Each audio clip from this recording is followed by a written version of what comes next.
잘 안 보이면은 우리 의자 위에 올라서도 좋아요. 자, 오늘 솔로몬이 기도합니다. 어디서 기도하죠? 어디서? 어디서요? 네, 좀 대답해 줘야 좀 좋은데. 해나야 어디서 기도하죠, 솔로몬이?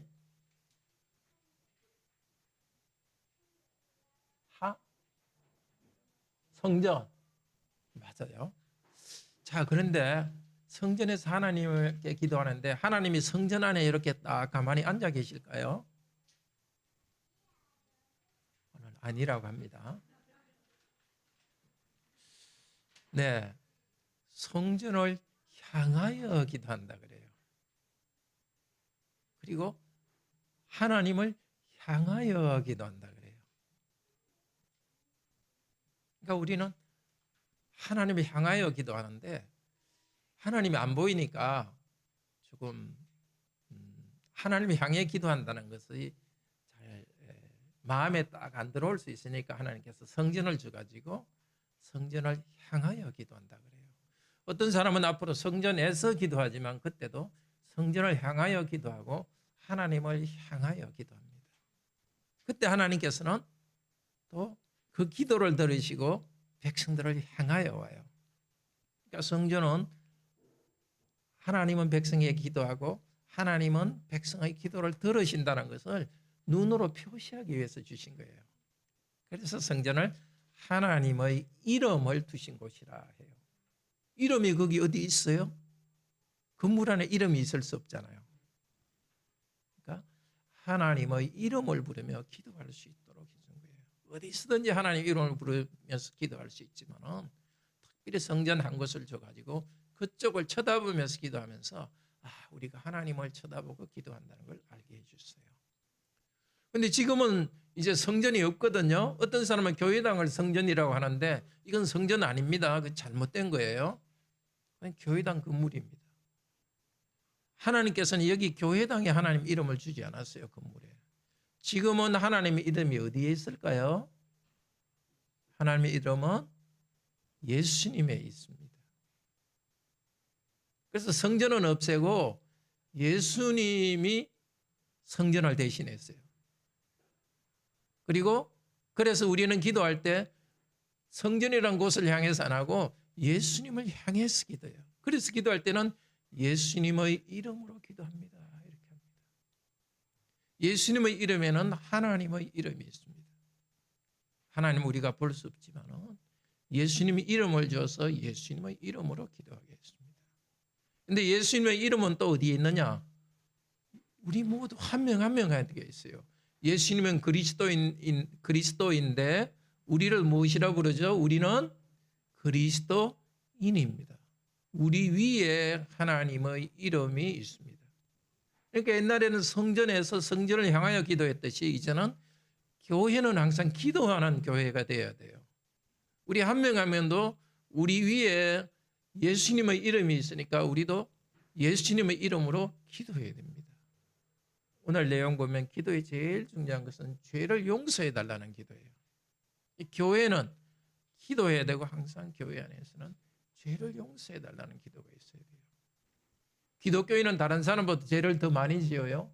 아니죠.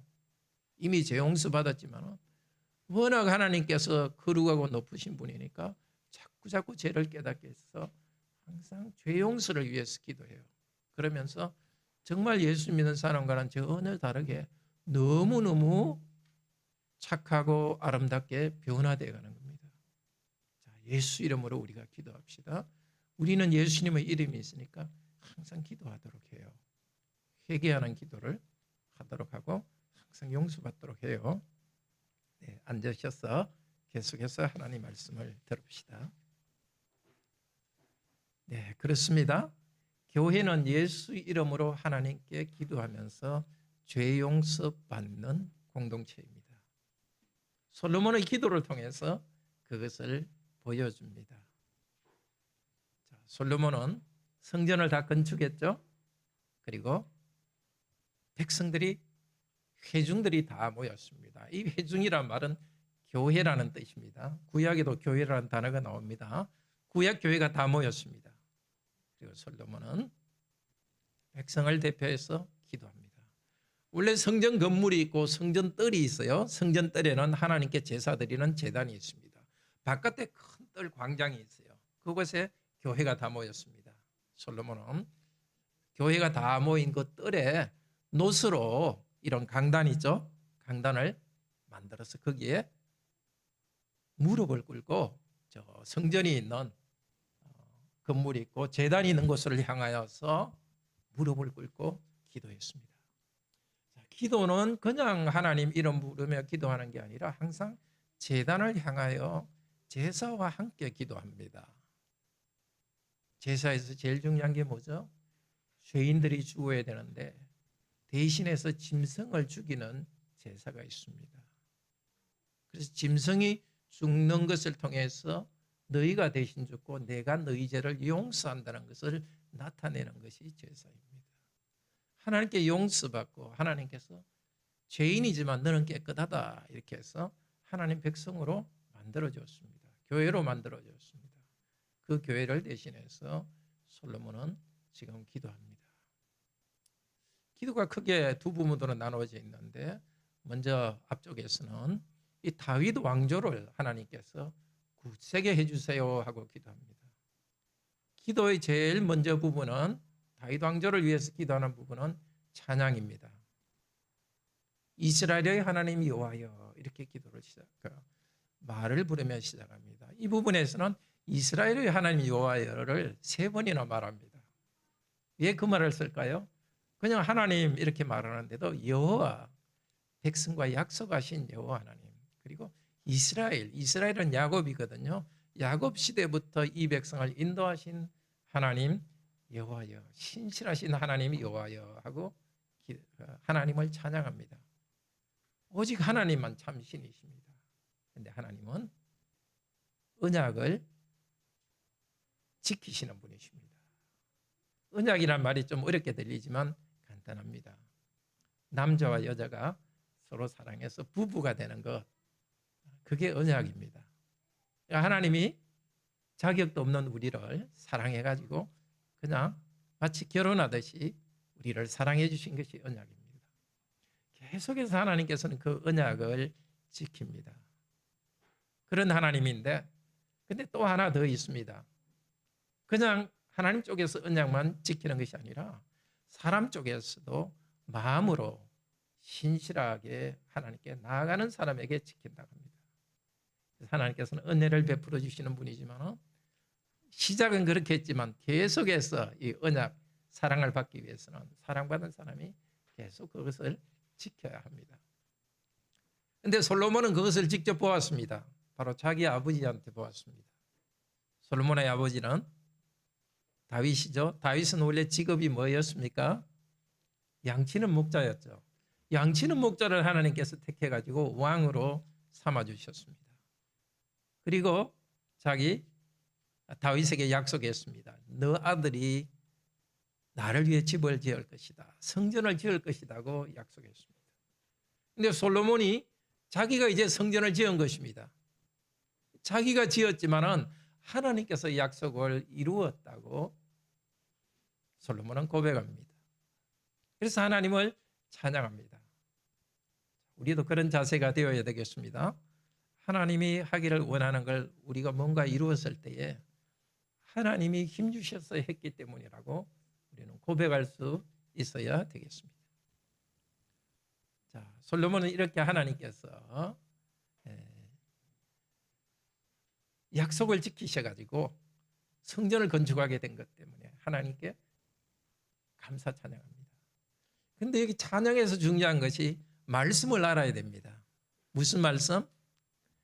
하나님께서 다윗에게 약속했다는 것. 뭐라고 약속했죠? 너의 아들이 성전을 건축했다. 말씀의 약속을 기억했기 때문에 하나님께 감사 찬양할 수 있습니다. 우리도 기도하기 전에 먼저 하나님을 찬양해야 되고 하나님을 찬양하기 위해서는 하나님이 약속한 것을 알아야 됩니다. 말씀으로 약속한 것을 이루었다는 것을 알아야 됩니다. 말씀과 함께 기도해야 됩니다. 솔로몬이 이렇게 찬양하고 나서 기도합니다. 기도를 시작할 때도 이스라엘의 하나님 여호와여 이렇게 말합니다. 하나님, 다윗에게, 우리 아버지 다윗에게 말한 것을 지켜주십시오. 말한 것을 또 이야기합니다. 말씀을 생각합니다. 그 말씀은 뭐죠? 다윗, 너 후손의 왕위가 끊이지 않게 할 것이다. 약속을 생각하면서 기도합니다. 우리가 하나님을 찬양할 때도 말씀을 가지고 기도해야 되지만은, 찬양하지만은 기도할 때도 하나님의 약속을 붙들고 기도해야 됩니다. 앞으로도 다윗의 왕조, 또 나의 후손이 이 왕위에 계속 있게 해주십시오 하고 기도합니다. 그런데 하나님께서 그렇게 당연히 하나님은 하시겠죠?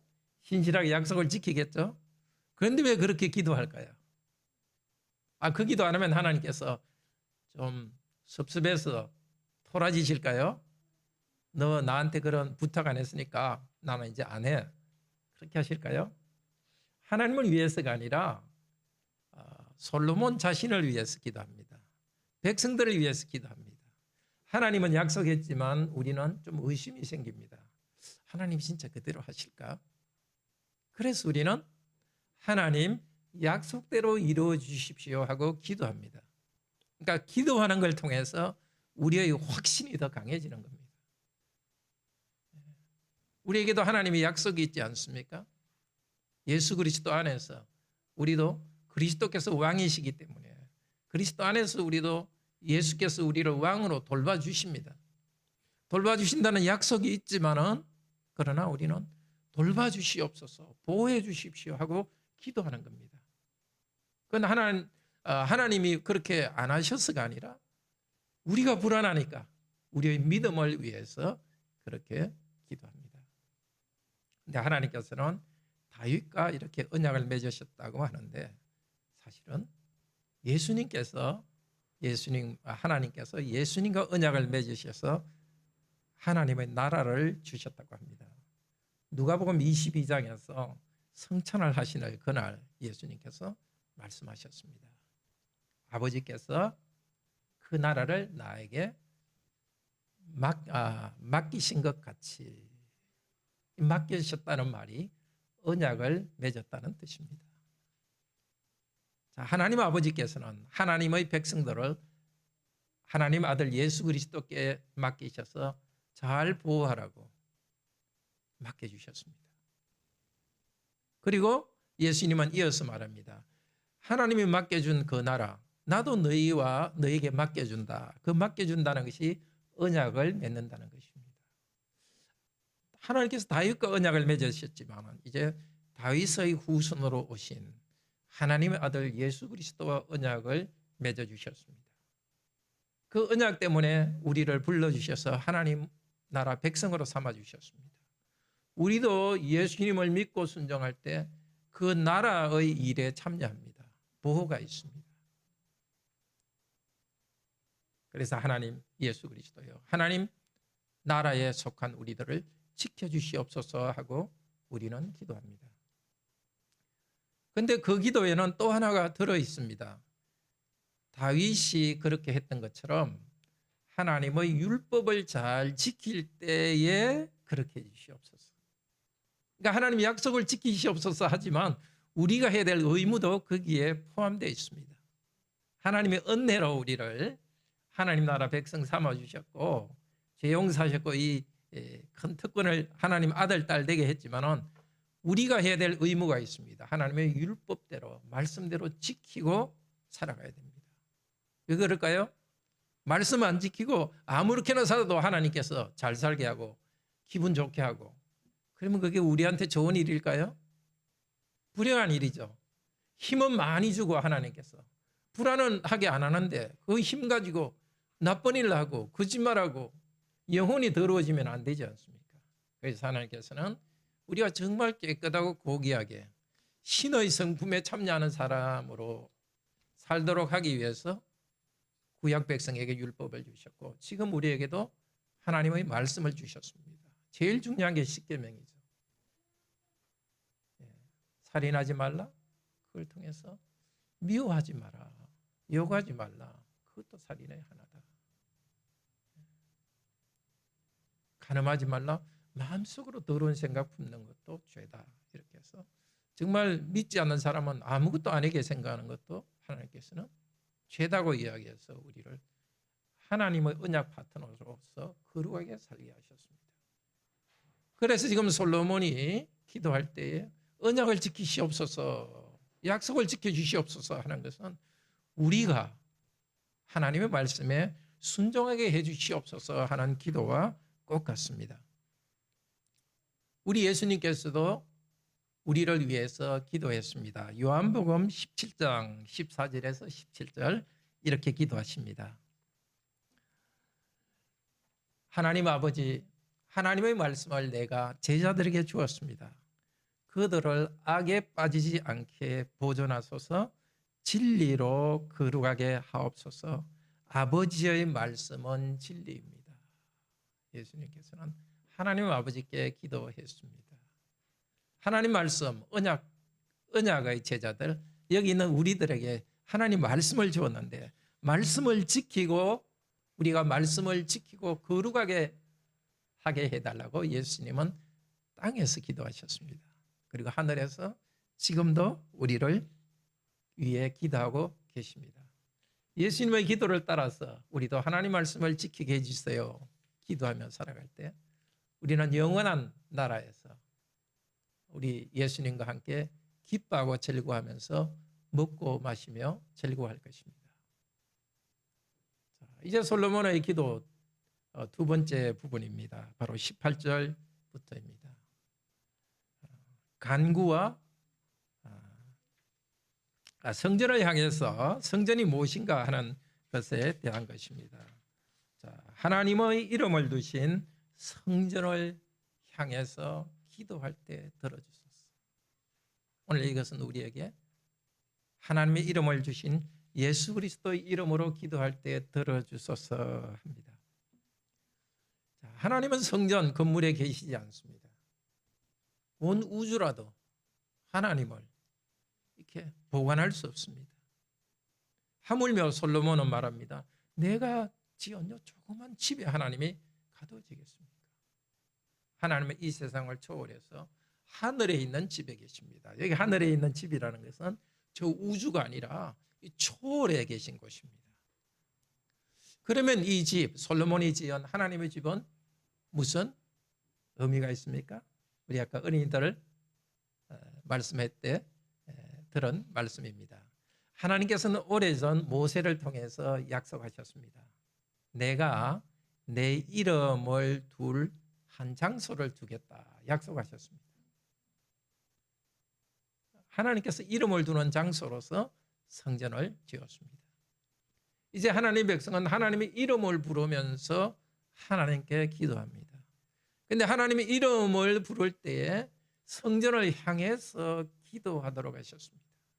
성전을 향해서 기도할 때, 하나님을 향해서 기도할 때 하나님께서는 그 성전을 향해서, 아니 백성을 향해서 오셔서 만나주시고 그 기도를 들어주십니다. 오늘 사역으로 나눠준 것 자세히 보시면 향하여라는 말이 4번이나 나옵니다.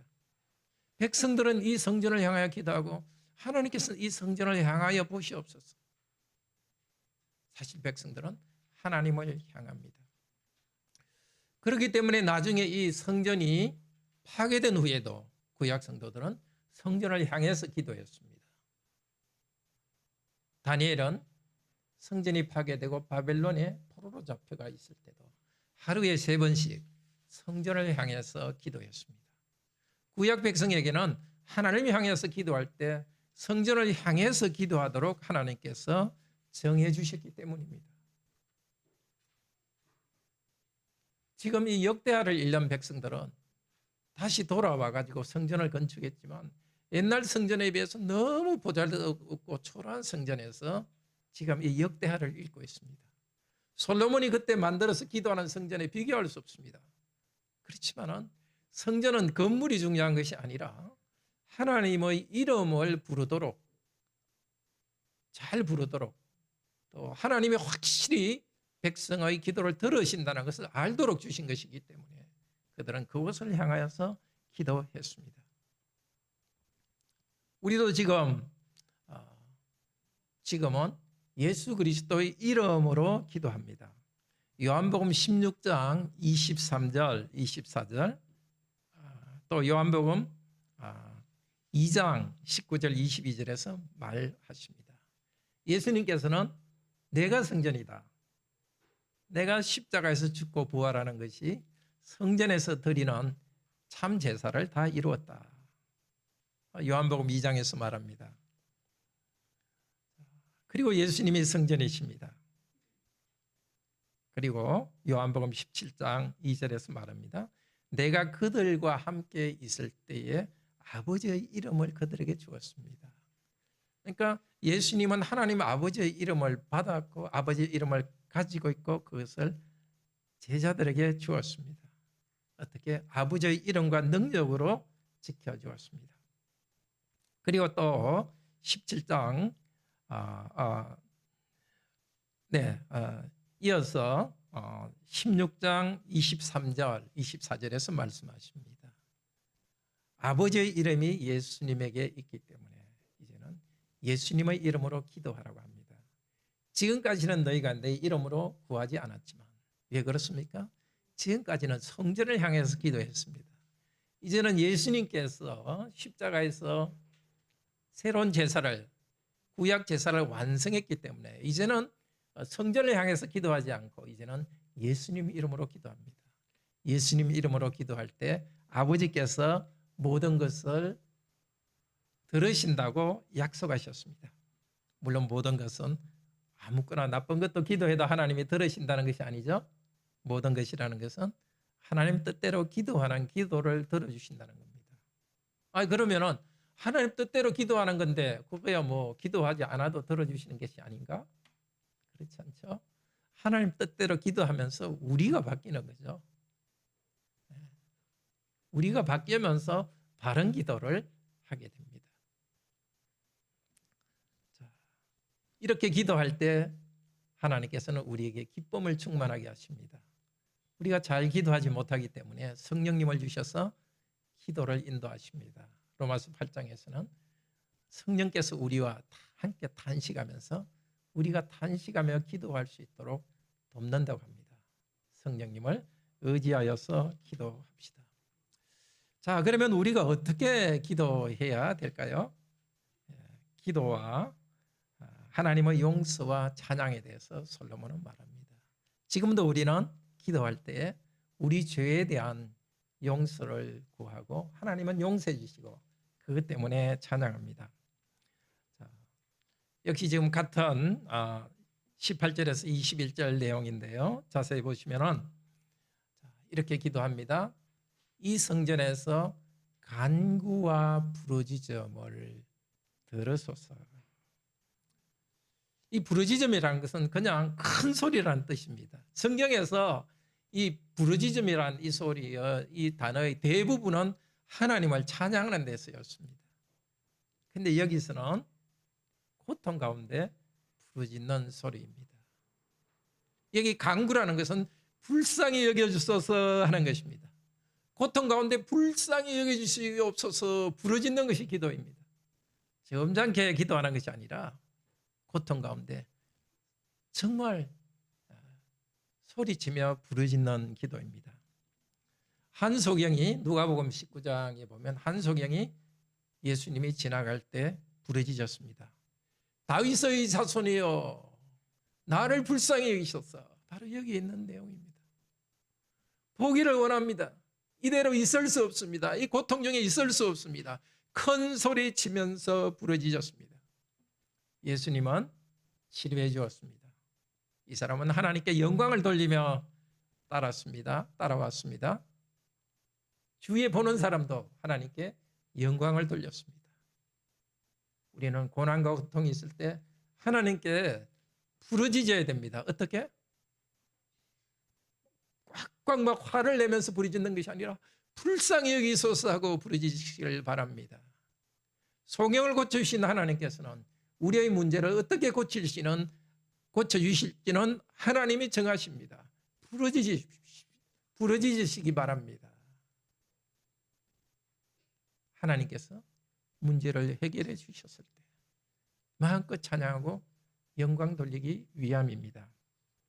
그리고 여기서 특별히 부르짖는 그 고통은 죄 때문에 온 것입니다. 왜냐하면 21절에 보면 기도를 들으시고 용서해 주소서 이렇게 말합니다. 무슨 기도였겠습니까? 죄를 용서해 달라는 기도였습니다. 죄 때문에 하나님의 심판을 받았고 벌받으며 고통하는 백성들이 앞으로 부러지질 것이라는 것입니다.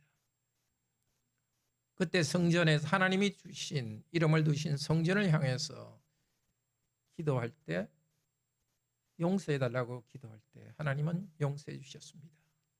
이제는 하나님의 이름을 두신 예수 그리스도의 이름으로 용서해 달라고 부르짖을 때 하나님은 용서해 주십니다. 누가복음 5장에는 온몸이 마비된 사람의 이야기가 나옵니다. 병을 고쳐달라고 왔습니다. 그런데 예수님께서 하신 첫 마디가 뭐였습니까? 네 죄가 용서함을 받았다. 그 사람은 자기 몸이 마비되었지만은 알고 있었습니다. 뭔지 모르지만 어떤 특별한 죄를 지어가지고 그게 전신마비가 되었습니다. 이유는 그 사람은 알 겁니다. 그래서 이 사람은 병도 문제지만은 그 죄에 대한 짐이 컸습니다. 예수님은 아셨습니다. 육체적 장애보다도 이 정신적, 영적 장애를 먼저 고쳐주었습니다. 네 죄가 용서받았다. 그리고 몸의 병을 고쳐주었습니다. 우리에게도 하나님께서 모든 고통들이 물론 죄에 대한 심판은 아닙니다. 그렇지만 어떤 것은 죄 때문에 우리가 고통을 당합니다. 하나님이 살아라는 대로 살지 않고 잘못 살았기 때문에 고통당할 때가 있습니다. 탐욕으로 살다가 그냥 쑥 넘어지고 또 게으르게 살다가 그 결과로 고통을 당하기도 하고 사람들에게 함부로 대하다가 인간관계에 갈등을 겪기도 하고 그 고통 가운데서는 죄를 회개하면서 부르짖습니다. 그때 하나님께서는 용서해 주십니다. 언약을 맺으신 분 마치 결혼하듯이 우리를 그냥 사랑해 주셔가지고 우리와 하나 되신 하나님께서는 우리가 용서를 구할 때 용서해 주십니다. 그리고 회복해 주십니다. 그러면 어떻게 용서를 구합니까? 24절에서 25절 자세히 보면은 한 예를 이야기합니다. 백성이 죄를 지어가지고 적들의 공격을 받아서 전쟁에 졌습니다. 심지어 다른 나라에 끌려가기도 했습니다. 그때에 간구할 것입니다. 간구는 뭐라 그랬죠?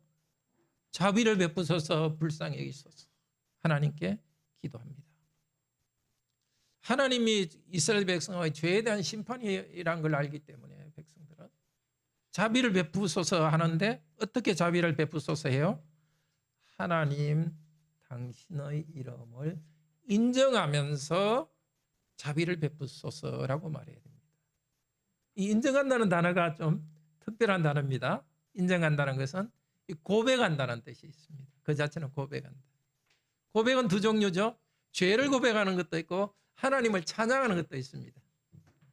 하나님의 이름을 고백하며 찬양합니다. 하나님은 높으신 분이라는 것, 우리의 죄에 대해서 심판하셨다는 것을 인정하는 것이 회개입니다. 그냥 내가 잘못했다고 후회하는 것이 아니라 하나님 앞에서 죄를 지었다. 하나님은 언약에 신실하시고 은혜를 베풀어 주시는 분인데 내가 하나님 앞에 잘못했습니다 하고 회개하는 것입니다. 자, 사람에게 거짓말을 한 것은 그 사람에게 피해를 줍니다. 그렇지만 거짓말하지 말라는 하나님의 계명을 어겼기 때문에 하나님의 명예를 깎아먹었습니다.